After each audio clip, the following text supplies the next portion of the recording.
एक मौन शहर है जिसकी ईंटें अब खामोश हैं। ये शहर, जिसे हम हड़प्पा के नाम से जानते हैं, एक प्राचीन सभ्यता की कहानी का साक्षी है।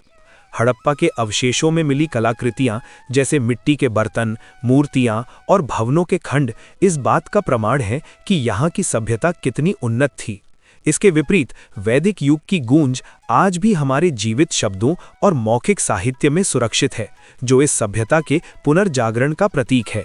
सिंधु सभ्यता का पतन केवल एक राजनीतिक या सांस्कृतिक घटना नहीं थी, बल्कि इसके पीछे गहरे कारण थे। पुरातत्वविदों और जलवायु वैज्ञानिकों का मानना है कि नदियों के मार्गों का परिवर्तन, कमजोर मॉनसून और संसाधनों का संकट इसके मुख्य कारण थे। विशेषकर सरस्वती नदी का सूखना इस संदर्भ में महत्वपूर्ण है, जो प्राकृतिक बदलावों के मानव सभ्यता पर प्रभाव को दर्शाता है। अगर आप इस जटिल इतिहास को समझना चाहते हैं तो वीडियो को लाइक कीजिए। आगे हम ऐसे सवालों के जवाब देने वाले हैं जो किताबों के विस्तार से नहीं मिलते। इस दौरान एक नई वैचारिक परंपरा का उदय होता है, जिसे वैदिक काल कहा जाता है। वैदिक काल को दो प्रमुख चरणों में बांटा जाता है, ऋग्वैदिक काल और उत्तर वैदिक काल।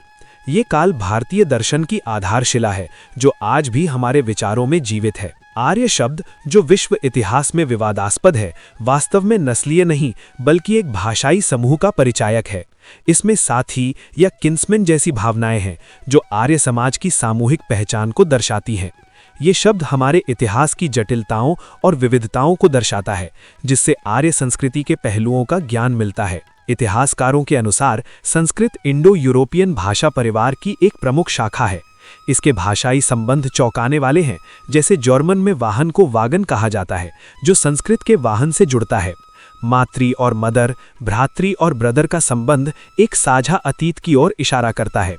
अगर आप चाहते हैं कि पासतंत्र पर ऐसे प्रमाण आधारित इतिहास आते रहें, तो चैनल को सब्सक्राइब करना ना भूलें। पश्चिम एशिया के मितानी शिलालेखों में इंद्र, मित्र और वरुण जैसे देवताओं के नाम मिलते हैं। ये दर्शाता है कि वैदिक देवताओं के नाम भारतीय उपमहाद्वीप से बाहर भी प्रचलित थे, जो इंडो यूरोपीय सांस्कृतिक संबंधों को मजबूत बनाता है। आर्यन इन्वेजन थ्योरी अब अधिकांश विद्वानों द्वारा अस्वीकार की जा चुकी है और आधुनिक विज्ञान प्रवास पर जोर देता है। हरियाणा के राखीगढ़ी में मिले हड़प्पन कंकाल के डीएनए विश्लेषण से पता चला है कि उस समय की जनसंख्या में स्टेपी मूल के जीन तत्व नहीं थे। ये दर्शाता है कि आधुनिक भारतीय जनसंख्या हड़प्पा के मूल निवासियों और बाहर से आए इंडो आर्य भाषी समूहों का मिश्रण है। मैक्स मूलर ने इनका मूल स्थान मध्य एशिया बताया, जबकि बाल गंगाधर तिलक ने इसे आर्कटिक से जोड़ा और स्वामी दयानंद सरस्वती ने तिब्बत का सिद्धांत प्रस्तुत किया। प्रारंभिक आर्यों ने अपना बसेरा उत्तर पश्चिमी क्षेत्र की सप्त सिंधु यानी 7 नदियों की भूमि में स्थापित किया। ये क्षेत्र कृषि के लिए उपयुक्त था और नदियों ने उनकी सभ्यता के विकास में महत्वपूर्ण भूमिका निभाई। इन नदियों के प्राचीन नाम भूगोल समझने की कुंजी हैं। सिंधु नदी सबसे महत्वपूर्ण मानी जाती है, जबकि सरस्वती, जो ऋग्वेद में पवित्र है, अब विलुप्त हो चुकी है। अन्य नदियों में वितिष्टा, अशिकनी, परुष्णी, विपास और शतुद्री शामिल हैं।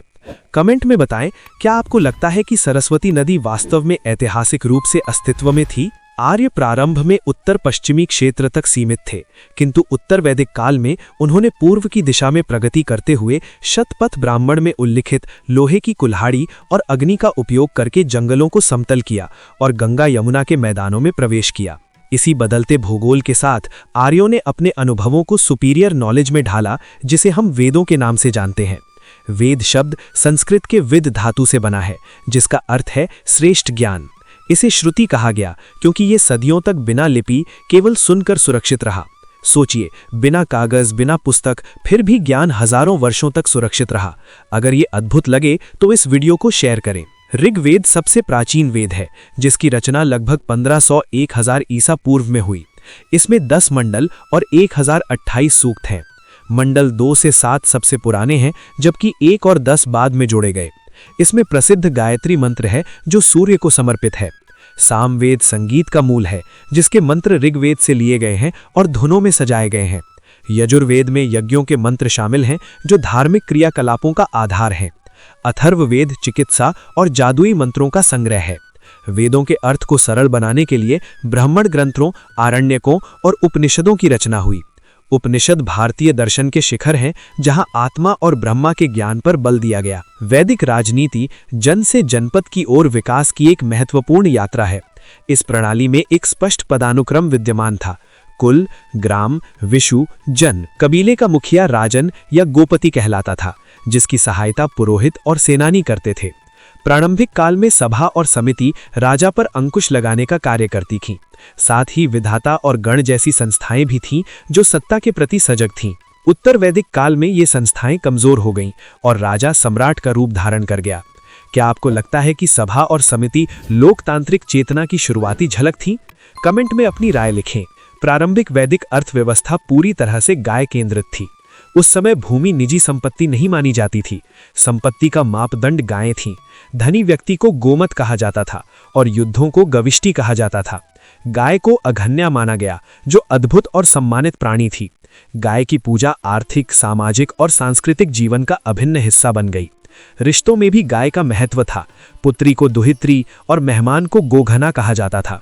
ये दर्शाता है कि गाय केवल आर्थिक संसाधन नहीं, बल्कि सामाजिक और सांस्कृतिक जीवन का महत्वपूर्ण हिस्सा थी। ऋग्वैदिक काल में धातु के लिए अयस शब्द का प्रयोग होता था, लेकिन उत्तर वैदिक काल में श्याम अयस यानी कृष्ण अयस के लोहे का उपयोग बढ़ा। इससे कृषि की शक्ति बढ़ी और व्रीहि यानी चावल और गोधूम यानी गेहूं मुख्य फसलें बन गईं। व्यापार में निष्क, शतामान और कृष्णल जैसी मुद्रा इकाइयां उभरीं, जो आर्थिक गतिविधियों के विकास का प्रतीक हैं। प्रारंभ में वैदिक समाज का वर्ण व्यवस्था लचीला और कर्म आधारित था। ऋग्वेद के एक उद्धरण में कहा गया है, मैं कवि हूँ, मेरे पिता चिकित्सक हैं और मेरी माता अनाज पीसती है। हम अलग अलग कर्म करते हुए भी साथ रहते हैं। ये दर्शाता है कि वर्ण का अर्थ व्यवसाय था, जन्म नहीं। ऋग्वेद के 10वें मंडल के पुरुष सूक्त में 4 वर्णों का उल्लेख है।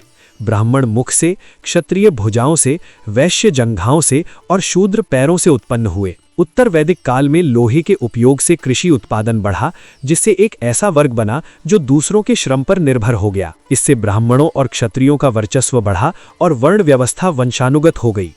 इसी समय 4 आश्रम यानी ब्रह्मचर्य, गृहस्थ, वानप्रस्थ और संन्यास व्यवस्था स्थापित हुई। वर्ण व्यवस्था पर आपकी क्या राय है? क्या ये लचीली थी या कठोर? कमेंट में जरूर लिखें। ऋग्वैदिक काल में महिलाओं का स्वर्ण काल था, जब अपाला, घोषा और लोपामुद्रा जैसी विदुषियों ने मंत्रों की रचना की। वे सभा और समिति में सक्रिय रूप से भाग लेती थीं। लेकिन उत्तर वैदिक काल में गिरावट के बावजूद गार्गी जैसी विदुषी का उल्लेख मिलता है, जिन्होंने महान ऋषि याज्ञवल्क्य को शास्त्रार्थ में चुनौती दी थी। ये इस बात का प्रमाण है कि महिलाओं की शक्ति और बुद्धिमत्ता को उस समय भी मान्यता दी जाती थी, किंतु धीरे धीरे उनके अधिकार सीमित होते गए। यदि आपको ऐसे गहरे विश्लेषण पसंद हैं, तो चैनल को सब्सक्राइब करना ना भूलें। प्रारंभिक काल में इंद्र, अग्नि और वरुण सर्वोच्च देवताओं के रूप में माने जाते थे। इंद्र को पुरंदर कहा गया, जिसका अर्थ था किलों को तोड़ने वाला, जो शक्ति का प्रतीक था। अग्नि देवताओं और मनुष्यों के बीच का पुल था, जिसके माध्यम से यज्ञ की आहुति स्वर्ग तक पहुंचती थी। वरुण को ऋत के रक्षक के रूप में समझा जाता था, जो ब्रह्मांडीय व्यवस्था का प्रतीक था। उत्तर वैदिक काल में धार्मिक संरचना में बदलाव आने लगा। त्रिदेव की अवधारणा उभरी। प्रजापति सृजनकर्ता, विष्णु संरक्षक और रुद्र विनाश और पुनर्निर्माण के प्रतीक बन गए। ये परिवर्तन देवताओं के नामों में बदलाव नहीं, बल्कि समाज की बदलती मानसिकता का संकेत था। यज्ञ अब केवल प्रार्थना या धार्मिक कृत्य नहीं रहे, बल्कि सत्ता का प्रदर्शन बन गए। अश्वमेध यज्ञ में घोड़े को स्वतंत्र छोड़ दिया जाता था और जिस क्षेत्र से वो गुजरता, वहां के शासक को समर्पण या युद्ध करना पड़ता था। राजसूय यज्ञ राजा के अधिकार की घोषणा था, जबकि वाजपेय यज्ञ शक्ति का प्रतीक था। इन अनुष्ठानों में पुरोहितों की भूमिका से धार्मिक और राजनीतिक शक्ति का गठबंधन हुआ। वैदिक काल केवल आस्था का युग नहीं था, ये तर्क और ज्ञान का भी युग था। महर्षि पाणिनि की अष्टाध्यायी ने संस्कृत को अद्भुत व्याकरण दिया, जो आज भी व्यवस्थित भाषाई प्रणालियों में गिना जाता है। दर्शन के 6 प्रमुख स्कूल न्याय, वैशेषिक, सांख्य, योग, मीमांसा और वेदांत ने जीवन और चेतना के प्रश्नों को तर्कसंगत ढंग से समझने का प्रयास किया। ऋग्वैदिक काल के जन उत्तर वैदिक काल में जनपद बने, जो बाद में बुद्ध के समय के महाजनपदों में विकसित हुए। इसी भूमि पर रामायण और महाभारत जैसे महाकाव्यों की पृष्ठभूमि तैयार हुई। आज जिसे हम भारत कहते हैं, उसकी पहचान इसी काल के भरत कबीले से जुड़ी मानी जाती है। सामाजिक जीवन में निवि, वास और अधिवास जैसे परिधान, धार्मिक जीवन में मंत्र और यज्ञ और दार्शनिक जीवन में उपनिषदों का चिंतन, ये सभी उसी युग की देन है। वैदिक काल आज भी हमारे मंत्रों, नदियों के नाम और आत्मा के चिंतन में जीवित है।